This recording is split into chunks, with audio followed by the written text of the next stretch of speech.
specifically so that if there's any residents that can't make it on tonight, they can go back and review this and still engage with us. And reminder to everyone to please mute. The link to the recording will be available on our district web page. It's the same place that the link to access this meeting was located. So for residents, especially our civic club leaders, if you could please share that out so other residents can tune in and see what we were discussing, that would be really great. First and foremost, I want to thank all of our amazing residents. This is the first step tonight on a proposed project that was brought to us as an ask. Quite frankly, it's for at least a year. We've been working on this, but I specifically want to recognize our Lazy Brook Timber Grove super neighborhood. Currently, George is the president, and there's a lot of folks that engage in the neighborhood, in the community. Marie is on, I know Tracy and Kurt. We have school PTO leadership. Principal Mashburn should be joining us if he is not on currently, but this has really been a collective effort, and you're going to be hearing from our Public Works Department tonight. And I'll let Ian introduce everyone on his team when I hand it over to him. I also but wanted to start by recognizing we also have representatives from Commissioner Briones's office, as well as our TERS, both board members, and I believe our TERS administrator, as well as other staff. We have Jack Valinsky from our Department of Neighborhoods on, and of course, many of our dedicated staff here in District C are on as well. To lay kind of the background for this, I wanted to say why we're doing projects like this and how this specific proposal came about. My office has been continuing to push for safe crossings for families, especially near schools. And we asked for a list of priority matters from all of our super neighborhoods in the district, and by extension, all of our civic clubs, to identify what projects they believe should be priorities in their neighborhood. And especially given the concerns about development and added vehicular capacity right across the street, catty corner to the school at Ella Grovewood. And given the investments that our office has made and other community members have made in the new Spark Park, meaning that more families are using that crossing even when there's not a crossing guard there. Following a tour that we did of the neighborhood with the super neighborhood, I personally committed that we would try to find a solution for safer crossings, especially at that intersection. And we've allocated for this project specifically over $77,000 in district service funds. We have been trying to find a solution for the concerns raised at this particular intersection, and Ian in the Public Works Department is going to explain why this is a first step that we as a neighborhood can take that will also help open the door to more safety options in the future. This isn't being proposed to the exclusion of other intersections and safety and drainage improvements. Commissioner Briones has been a great partner, and again, someone from her office is on, and the TERS as well. And we're looking at the neighborhood holistically with all of our partners to leverage funding all throughout the corridor and in the neighborhood. And I am personally committed to doing whatever we can for residents and families, especially in the midst of increasing development and increasing flood risks in the neighborhood. I take that very seriously. I live just across the bayou. Many of our families live across the bayou even that are at Sinclair. I do have to give a shout out to parents that are on for organizing the Bike to School event. We need more crossings along TC Jester as well. And we also got the Nature Preserve Ordinance through for Lorraine Cherry, and residents have flagged we absolutely need a crossing across 11th Street, and I would love to work on that with y'all. We've been funding street improvements and again, combining resources with the county. And with the TERS, I worked with residents to expand the TERS to leverage more dollars. And I know that they are working on building up their increment to bring more flood mitigation relief. And again, it cannot come fast enough. Tonight, we're focusing on the proposed design for the Ella Grovewood intersection because that's what was asked of our office as a priority. If that changes, I do want to say based on feedback, we can decide to not move forward with this specific project and reallocate those dollars to another project. Again, this has been in the works for a while, and I do want to say that new projects will take time. So just please keep that in mind throughout this process. Public Works tonight has come back with a proposal that we are sharing for increased safety at the location. And I had asked that we start with this community meeting so that experts in the department can lay out the recommendation. And then we will be doing Q&A, but the department, we will also be accepting public comments via email. And I'm going to read out the email, but if a staff member could also please put it in the chat. It will be the email to send feedback and questions to is engage@houstontx.gov. Kate, you got to retype it so that Houston is spelled correctly. Again, engage@houstontx.gov. And public comment will be through the end of next week. Okay, so again, through the end of next week. How tonight is going to work, as I said, Public Works, Ian's about to take over, and they're going to provide the overview of what this proposal is. There will be time specifically allocated at the end for some Q&A. You can put your question into the chat, and Kate from my office is going to be reading through those, try to consolidate some questions and get to as many as possible. Again, we do want to be respectful of everybody's time. So we do have a hard stop at 6 o'clock. So my ask is to please keep your comments or questions as concise as possible so we can get to as many people as possible. And again, you can submit feedback via email, and Public Works will be tracking that support and that feedback, and then I'll be reviewing that as well. So with that, again, I just want to thank everybody for coming together from the school, from the neighborhood, from all of our different government and quasi-government entities to really look at the neighborhood and bring safety improvements for our families. So with that, Ian, I'm going to let you take it away. Thank you very much, Council Member. Great introduction and welcome everybody. Thank you all for prioritizing safety on your roads.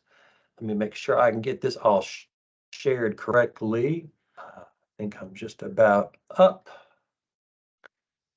So yeah, there we are. I am Ian Lavacek. I'm a managing engineer at our group called Multimodal Safety and Design, which is a branch of transportation and drainage operations within Houston Public Works. So we are embedded within Houston Public Works to look at traffic data and propose safety improvements. We work a lot with the council members, and we are happy here to present this idea. I'll try to get through this pretty quickly. I'm very impressed to see all the participation, and hopefully this can lead to even bigger projects than what we have here. To set everybody's focus, we are just talking about one intersection tonight. We are talking about Ella Grovewood, right by Sinclair Elementary. It's a kind of a gateway into the school, into the neighborhoods. There's bus stops. It's in a school zone. A lot going on here, a lot of pedestrian crossings. And we've had a number of different requests. Here's just a couple of examples of requests we've had for safety improvements here. The way our 301 system is structured is that you typically have to go in with a proposed improvement. So we get proposals for all-way stops, for pedestrian signals, for full traffic signals. I think we've done a couple of investigations here. We have to follow different national, federal, and state standards for when we can use some of these tools. But every time we do this, we do a full safety investigation. We look at crashes, and we make sure that whatever we're being asked to look at fully meets current standards. And standards are always evolving, and that's kind of what you'll see here. But we do always, whenever we get a 301 request, Keep that in mind. That can be a website, it can be through our 3-in-1 app. That'll come to one of the groups in Public Works, and we'll do a thorough investigation whenever you make that request. Most recently, last year, we received a request. This is what triggered this current conversation, a further request specifically for these crossing improvements. The idea that was floated was a raised crosswalk. We took that to look at exactly what are the best kind of practices we can employ here. And we've been working with the council member's office ever since then to look at the data, collect new data, and to look at what we can do in terms of meeting standards.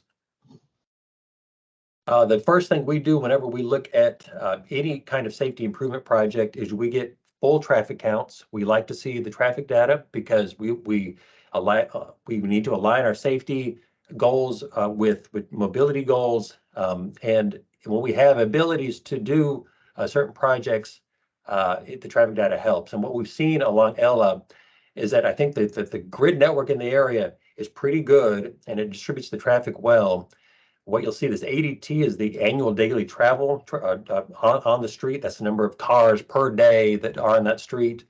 So you're seeing we've gotten counts throughout before COVID, during COVID. It's all been pretty consistent. We got a little bit of a dip in COVID. To put it in perspective, so in 2022 we're at about 5,000. To put it in perspective, a 4-lane divided roadway like this has capacity for 20 to 30,000 vehicles. So when we see a demand of 5,000 vehicles, that kind of puts that in perspective. And what we show here is the hourly distribution of the traffic volumes on the street. We're showing the northbound direction and the southbound direction. And what we use as a rule of thumb in the city, looking at kind of national best practices for the roadway capacity of a single lane, is that you can move up to 800 cars an hour with no problem in a single lane of traffic. And so what we have out there is actually more than one lane. We've actually got 2 lanes in each direction, and that compares to what your traffic volumes are down below. The reason that's important is because it leads to certain outcomes. One of our particular crash analysis at this intersection is actually not found there to be any significant crash problem. We were only able to identify one suspected minor injury, no major injuries, and that's the only crash we could find in 2019 based on statewide records. However, we are seeing that we are having speed to have that. So I failed to highlight this. Our posted speed limit on Ella is 30 miles an hour. We're actually seeing the speeds of 39.5 miles an hour, almost 40 miles an hour, which is exactly what we expect when we have roads that are overbuilt like that, with that many more lanes than the traffic volumes. And I think everybody kind of knows this inherently, but what the chart on the right shows is what the chances of survival if you're a vulnerable road user, a pedestrian, a kid, a cyclist. If you get hit by a car moving at 40 miles an hour, you only have a 20% chance of surviving. If the cars are moving more in line with the speed limit, you have a much higher chance of surviving. So what we are trying to do, we try to bring design principles that align the roadway with safety practices that encourage people to drive the speed that they're legally obligated to. And so even though this is not a high crash location currently, it looks a lot like our high crash locations around town that have that fall within this characteristic of having that many more lanes than you have of of vehicles, because people can go so much faster when they have a wide open road in front of them. So this is our opportunity to make this particular intersection safer, potentially looking at all of Ella Boulevard. This particular location is important, but only because the neighborhood brought it to our attention and the council member's office attention.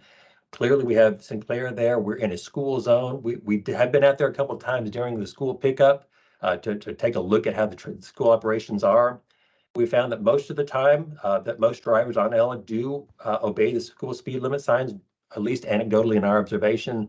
Of course, those speed flashing school zone beacons don't flash 24/7.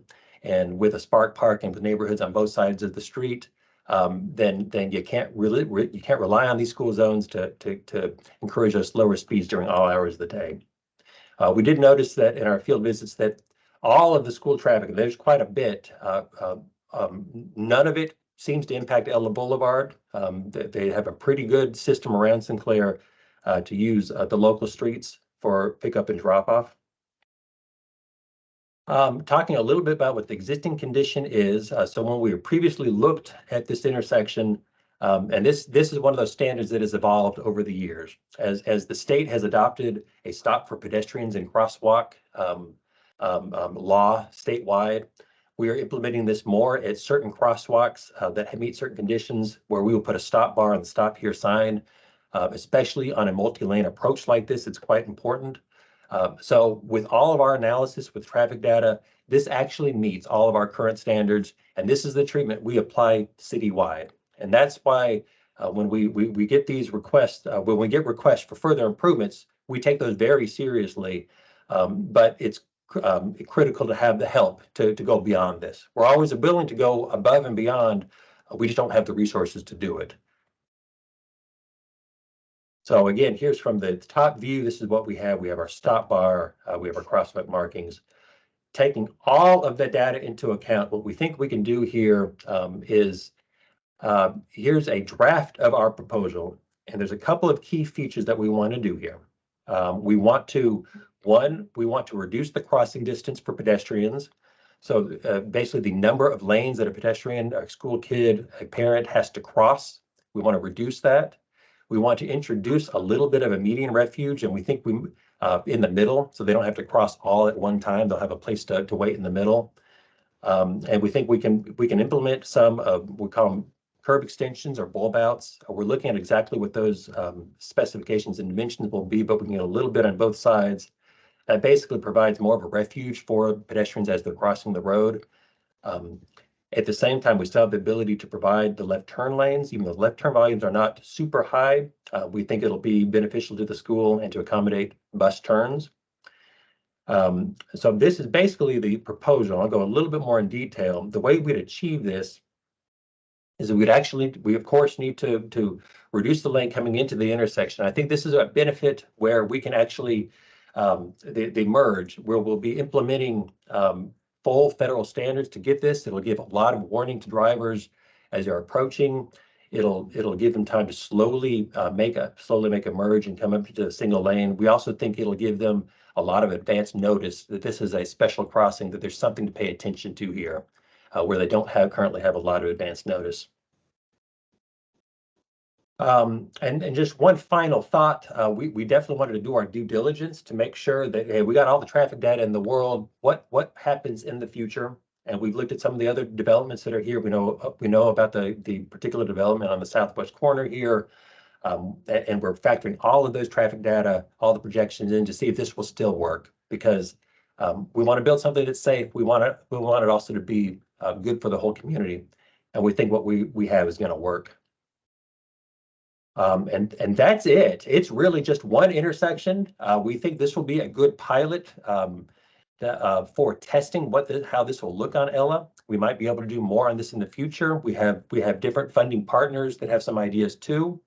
If the neighborhood and the community is on board with this concept, we can flesh it out a little bit more and give it a try, and we'll see where that leads from there. So thank you all very much, and Councilmember, you want to take it back? Great. Thank you so much, Ian. This is Kate Dentler. Everyone, you probably are reading Yukari, but my computer just crashed, so I just hopped over to another staff member's. If you could now please put your questions in the chat. I'm going to combine as many as I can because they might be similar, and hand those off to the appropriate individual.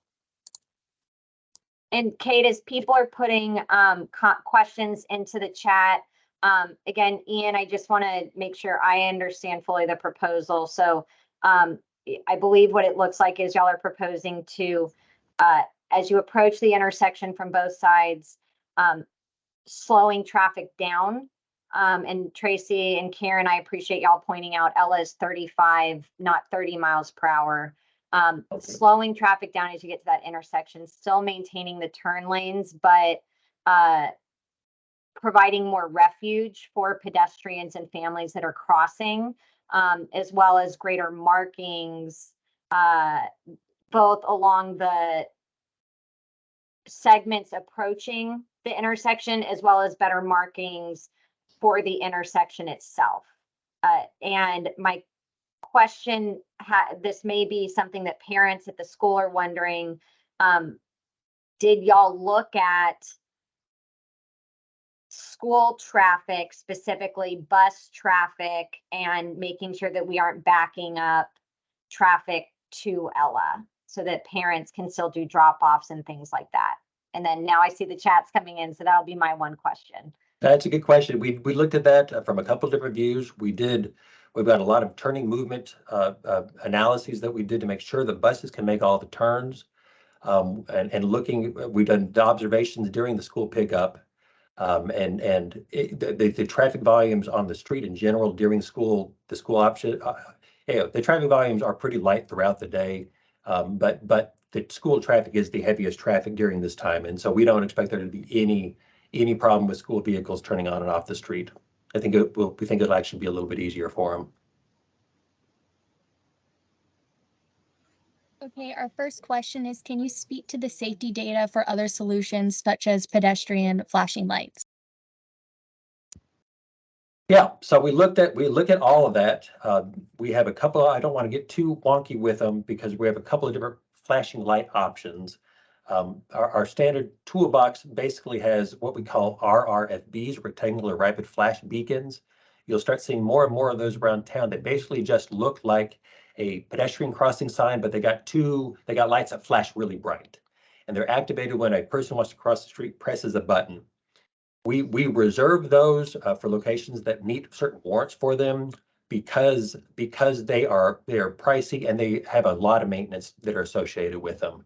Our maintenance budgets at the city are very limited, so we have to be very selective about the treatments that we do. We have a lot more money to build things than we do to maintain them. And something like this, we expect to have a much lower maintenance cost.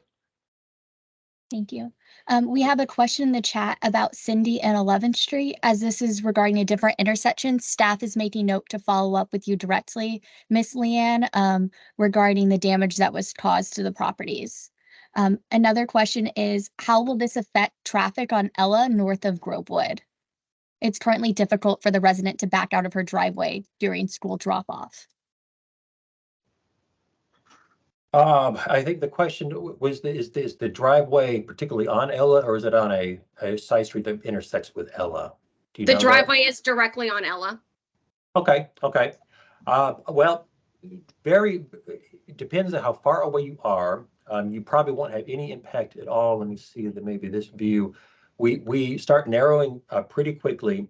I think more generally, we're hoping that cars will be going a little bit slower. I think part of the problem is with any driveway on a major road like this, if people are going 40 miles an hour, that is probably the biggest challenge. I think for all your movements, we'll make sure that all the movements are maintained. And we're not going to block any driveways by any means. And can you explain why this intersection's recommendation is not a raised crossing or a stop sign? Yeah, that's a good question. The stop signs themselves have to follow very, very clear rules about where they can go. I would say that the biggest problem there is when they don't follow those rules, people know inherently that they're not supposed to be there, because the way that all-way stops, in particular when the signs go all the way around the intersection, those are really meant for busy intersections where there's so many cars in all directions that the only way you can get across is if you stop that traffic. Drivers tend to know that if they consistently come up to an intersection and have to come to a stop without any cross traffic at all, that's probably a stop sign they can just run through. And that we have found can be more dangerous than not having the stop sign. So it has safety concerns, but it also has that national requirement. The raised crosswalks are another one that have there are a couple of things. We reserve those for a couple of very specific cases. We don't do them at intersections because we try to look at the intersection. We have so many intersections around town and they all have this same condition that we just cannot put them at every intersection. So we reserve those for mid-block crossing locations with very high usage. Part of it is that they're very expensive. Part of it is that they can have drainage impacts. So they are reserved, and we try to solve intersection problems a little more holistically without those kind of pricey impacts we can't do everywhere. Thank you. And because we have several questions related to flashing lights, can you address that as well? I assume it's similar to your previous response. Yeah. It's similar. Well, the other thing I'd say about flashing lights is this doesn't preclude them. What we found is that typically when we have this kind of treatment where we have kind of this median refuge, we have lanes that are more aligned with the traffic demand, and we have these kinds of markings, drivers tend to respect it a lot more. And the abeyance of the laws where you're supposed to, no matter if it's signed or not, if you have a legal crossing, drivers by state law are supposed to stop for a pedestrian crossing. And what we found is that generally speaking, that's hard to actually get people to do. But when we have treatments like this, they start obeying it. And we find but the desire for other enhancements that have maybe higher maintenance costs, you just don't need them. But if we do something like this and we're still not getting driver compliance, it doesn't preclude that option, and we can revisit that in the future. Another question, the diagram in front of us shows painted crosswalks. Are we able to start with that in regards to the painting being added on nearly white pavement is very invisible? I think we're unintentionally being a little misleading here. The way that these are shown are in black. These will actually be white, and these might not be the exact. They're still going to be white. They're not going to be this contrasting. That's the standard. And that's what's out there currently. There is currently good pavement markings for crossings that meet the current standards. Thank you. And do the guidelines, this is also from Ms. Searcy, who spoke about her driveway issue earlier. Do the guidelines HPW utilize consider the entry and exit driveway at Timber Grove Terrace that serves 42 homes and provides the only direct access to Ella? That is only 25 feet, excuse me, sorry, or 2.5 car lengths to the north of the proposed pinch points in the bottleneck that will result from high volume. We're confident there's not going to be an additional bottleneck here. If that's a very specific question, we'd be happy to look into in more detail for you. Well, Ms. Searcy, we will follow up with you directly on that one. Another question is this setting the stage for something in the future, such as a road diet later on? It's not specifically. No, this is not tied to any other project. Yeah. I think what I could say though is that if this works here and everybody's satisfied that this meets all of your requirements, that might open the door for other projects, for other considerations. And there's been some additional questions related to what safety risk this is addressing and whether, I apologize, and whether an accident may be likely to happen when a lane is eliminated with cars driving 40 miles an hour. Well, it's a good question. We don't expect there to be any crashes. We're expecting the traffic speeds to come down. I think when we follow all of our standards for how you do these lane droppings like this, there are good standards. And if you give the advance notice, this becomes very similar to lots of other situations like this around town. People tend to slow down, and there's so few simultaneous cars on Ella in one direction. It's very unlikely that they're going to have any kind of crash problem. I think the bigger concern is at the intersections where you do have people crossing, and the crossing of traffic 40 miles an hour. If we can do anything to get those speeds down a little bit, we're going to vastly improve the safety of the intersection. That said, as I highlighted earlier, there's not a specific crash problem here. This is more of a general concern from the community that we've heard from the community. And this is an idea that we think that we can do. We think there's really not going to be any negative impact from it. And it will definitely improve the comfort of people crossing the street. And we think it'll be something they can do more safely. but it's not something that's being driven by any kind of crash problem that would make us feel compelled we have to do this. This is really going to be a community-driven improvement. Were in-street pedestrian crossings or narrowed lanes considered? I'd say that this gives us an opportunity to narrow a little bit. The best thing we can do, I mean, I'd say, yeah, we looked at that. We look at bringing the lane width to our standards, and we'll be doing that here. The in pavement signs that the requester is talking about, we do reserve those because those actually get stuck on the pavement between the lanes, and as you can imagine, Houston drivers tend to knock those down very quickly. So we try not to use those just because they don't last. They're not a permanent solution. And does this maintain bike lane safety? And what will be the impact to bike lanes and existing bike lanes and existing bus stops? Yeah, very good question. Very good question. I didn't highlight that here. There are bike lanes. They do not meet our current standards for bike lanes on Ella. What we can do though is, at least for this search segment where we are implementing this, we can give them a little bit more protection. That's not the primary purpose of this, but we definitely will accommodate them. We'll make sure that they are the bike lanes maintained and maybe even improved to the best of our ability through this. For the Metro bus stops, we've coordinated with Metro. We may be working with them to make some minor adjustments to their bus stops, but we are confident working with them that we won't have any negative impact on their operations. Thank you. And there is some question regarding the data and effectiveness of this.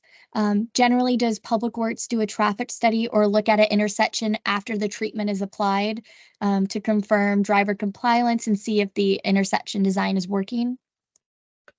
We're trying to do better at that. It's a thing we really want to do. It's not something we've traditionally done. Again, this one is going to be primarily a community-based change. So I think we'll try our best to get out and get some data afterwards to really tie that to that, and we can work with the council member's office on what that looks like. I think the most important feedback though is how do y'all feel about it, either beforehand, or and if we're okay with moving forward after we get it implemented, how do y'all feel about it then? And does that do enough for you? Thank you. And like I said, we don't just wipe our hands of it and move on. We've got a lot to cover in the city of Houston. This is just one intersection out of thousands and thousands. But that said, if it's not working, we're not going to just give up and stop. We're always going to be here for y'all. Related to school drop-offs and pickups, will this contribute to further backups and danger on Grovewood, on the west side, on both sides of Grovewood, on the west side of Ella near the intersection? I'm sorry, let me rephrase. Will this contribute to further backup on Grovewood? Okay. We don't expect it to. It seems like most of the queuing that's associated with the school, and this is pretty typical with schools, particularly that parents try to get there, particularly in the afternoon, where they'll start queuing up.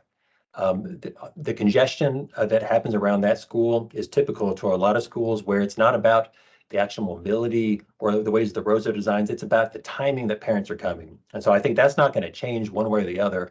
Parents will try to queue up and get in line to get a close spot for the kids. And so there's still going to be a lot of cars on Grovewood and in the neighborhood. But this won't impact that one way or the other, for better or for worse.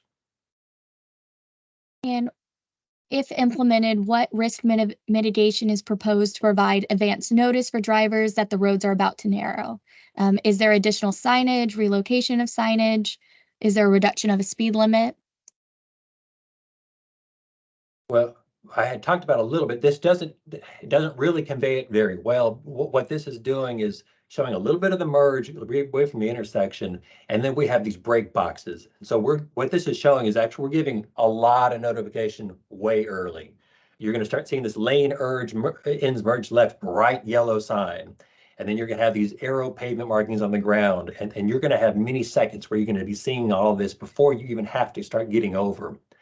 But this actually exceeds some of the standards because this is not a treatment we do very frequently. We don't have very many of these. We wanted to give drivers a lot of advance notice.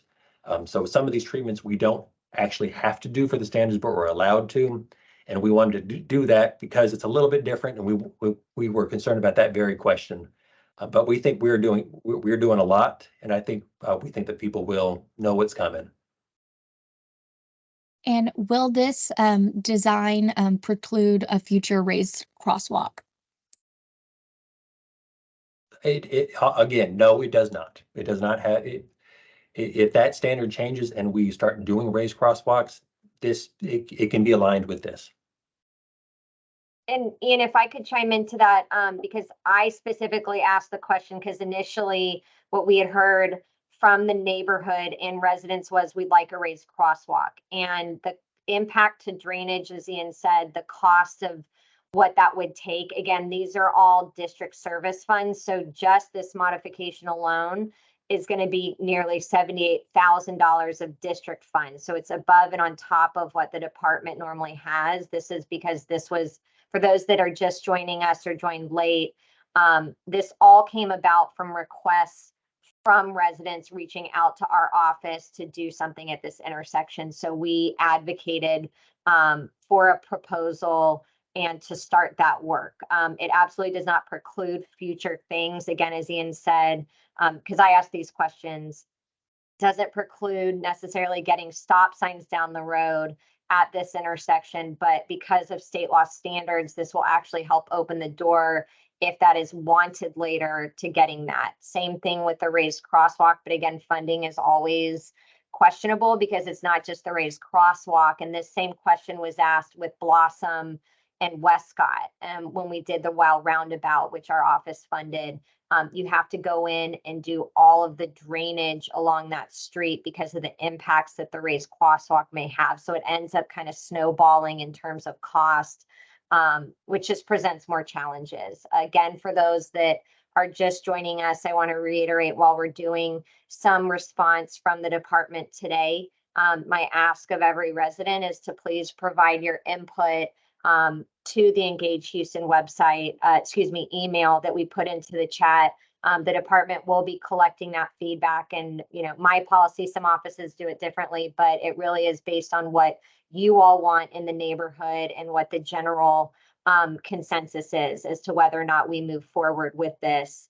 But again, because this was one of the requests from the community, we really pushed to have a solution to get the ball rolling for increased safety, especially by our schools, because we have so many families crossing, again, especially now that we have the improvements to the Spark Park and because of increased development. So when people are talking about other streets as well, we are seeing so many impacts that development may have. And I don't want to see, which we may not have control over, 100 plus unit development going up catty corner to a school and us not have some safety mitigation in place for the increase in traffic and that we're going to see potentially. So I just wanted to chime in with that. I know let's get back, Kate, if we can, to a few final questions, but just hearing from everyone has been very, very helpful. I know for our office personally, but I'm sure also for Public Works.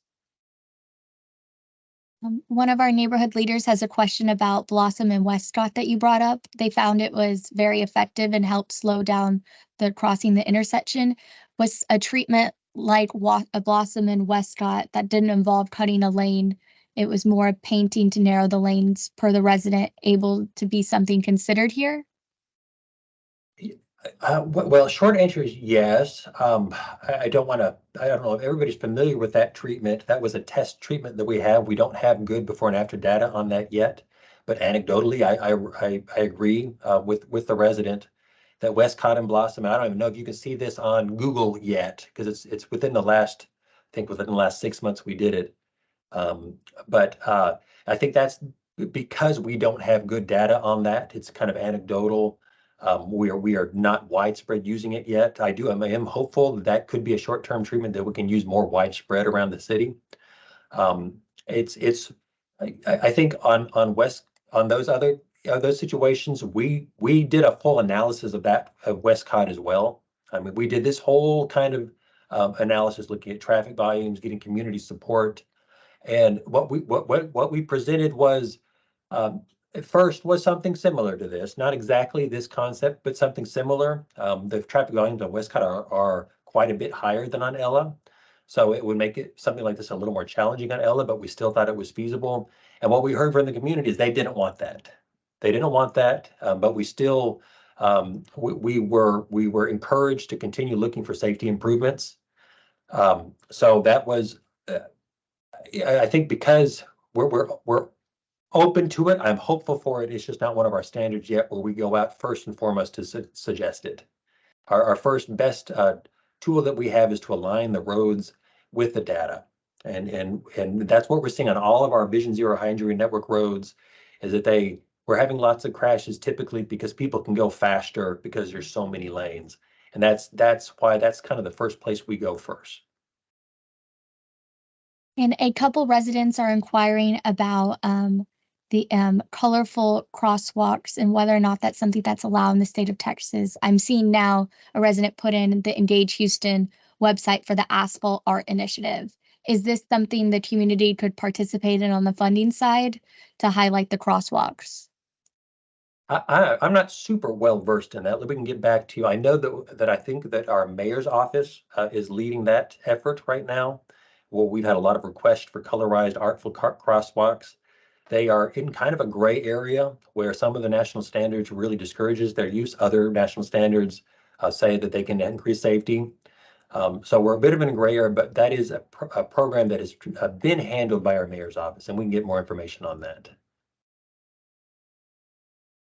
And a comment was regarding the TERS's plans and alignment with it, and whether or not this will have an impact on storm drainage infrastructure. I guess that's a two-part, I think. So the first, we are aware of, I think the TERS has lots of ideas that they want to come and present. I don't know if they've had a chance to talk with the communities yet. They're still in their brainstorming phase, as far as I can gather. They presented some ideas that would seem to be aligned with this. But they also have access to enough money that they can really envision roadways in ways that we really can't do. So if they really are come back to y'all and council member with some big ideas, with some big money, then making modification to this will be almost kind of a rounding error for them. But it could pave the way to say, hey, this did work here, and maybe we want this on more intersections around here, and maybe the church could bring some money to make something like that happen. Ian, I'll take part of that. And I know we have some folks from the TERS on. They may not be able to speak to it.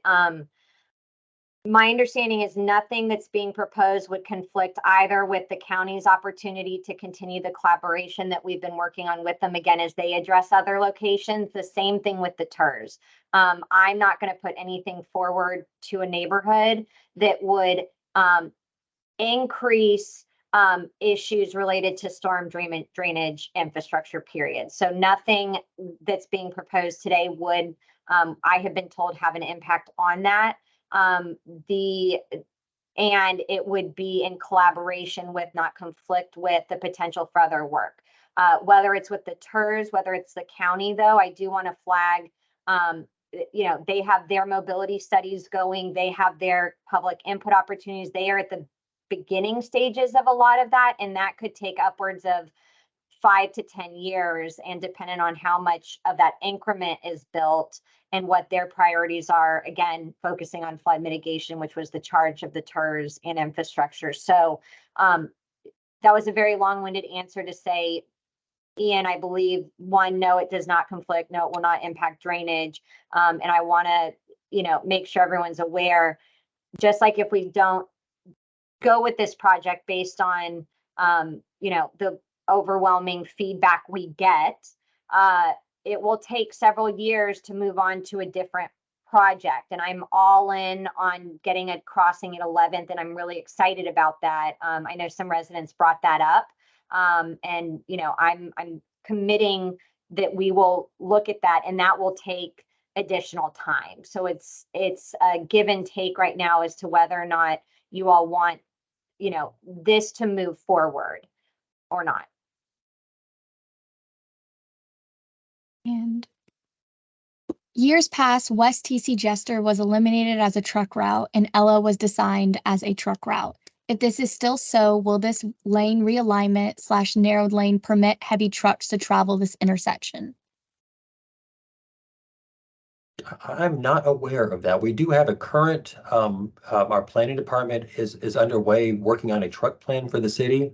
I don't believe we had one prior to that. I don't think we have any restrictions on truck usage unless it's specific signs that we put up for neighborhoods.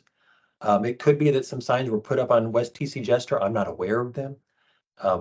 But that looking at the traffic volumes, we count the trucks too. We see the trucks, and we will design all this so that the trucks can still move through here.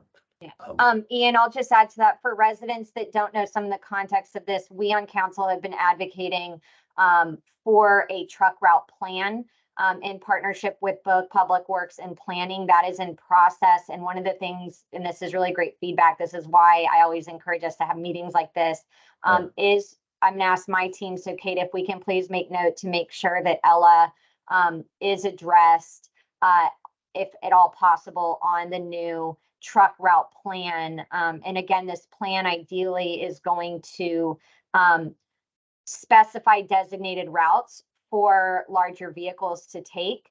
And this is one of those, again, formerly industrial area that is becoming more and more and more residential. So I think it's absolutely appropriate, and we will advocate on the neighborhood's behalf to identify Ella as prohibitive for trucks along that route. So we'll make sure that we flag that for the department in their review and their kind of master plan of what they're looking at.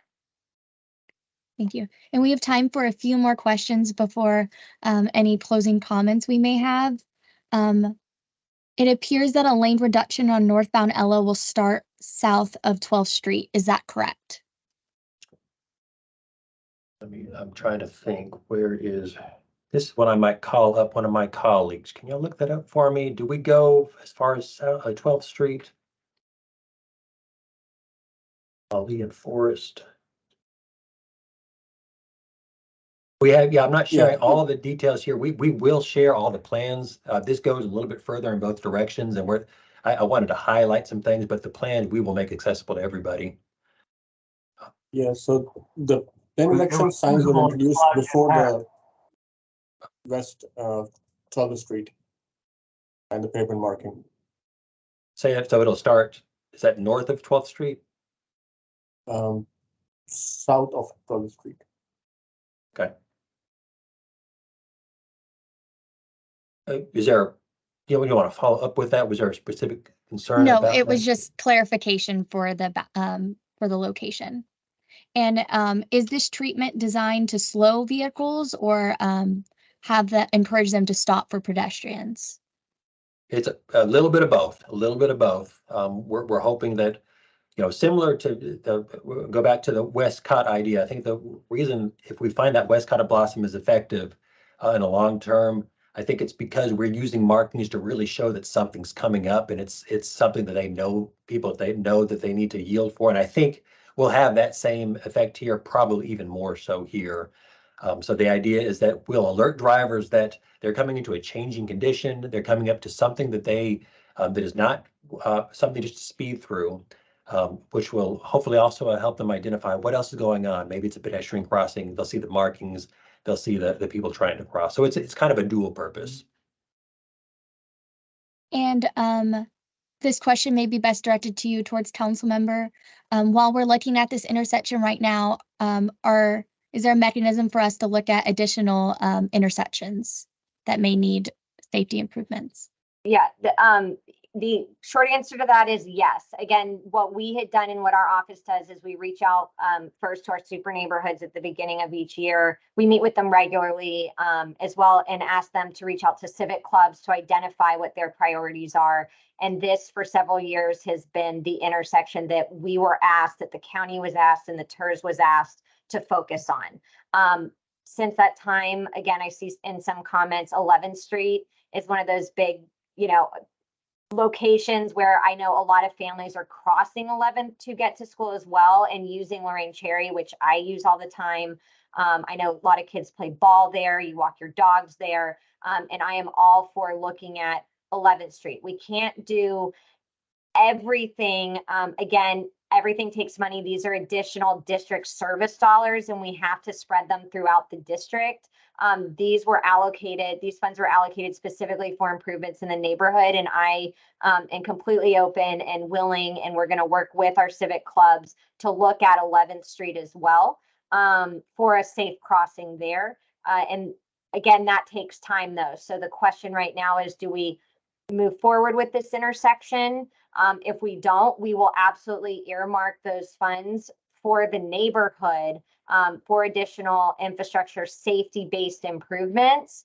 But again, that takes a lot of time. And I want to flag, while there may be interest, for example, when I spoke with the principal, other crossings, the school wanted to identify there are holistic studies going on with the county, with Commissioner Briones' office, that are looking at these other intersections as well. So it's not exclusive of others. This was just the intersection that we committed to looking at and tackling and providing additional improvement funding for. And since 11th was raised, we're also happy to look at that. And all the feedback that you are providing tonight is extremely helpful. And I want to, because we're really hitting up against the buzzer, want to reiterate that my staff is taking notes. We're giving those notes to Public Works, but also please email and ask residents to email with your feedback and whether or not you support and want to move forward with this. Again, this came directly from the request of residents in the neighborhood, and we're doing everything we can to be responsive to that and to honor the importance of safety, especially around our schools, because we have so many families and residents utilizing our spaces, and we want to make sure that they're safe. With that, I don't, Kate, know if we have time for any more questions, but I really want to thank Ian, you and your team for working on this. I can't tell you, y'all, how many calls they have gotten from me asking for a focus on this, studies being done, looking at this intersection and the corridor again holistically. And I really want to thank all of the residents, because you are the reason why we're here tonight. We really want to be collaborative in this work, and you being on, you talking about this, you engaging with us and with the department really allows that process to take place. So again, thank you to all of our residents, those leading in formal positions, informal positions. We really, really appreciate the partnership here in District C. And Kate, if we can put, and y'all see on the screen, that is the email to send all of your feedback to, and we'll be taking feedback through the end of next week.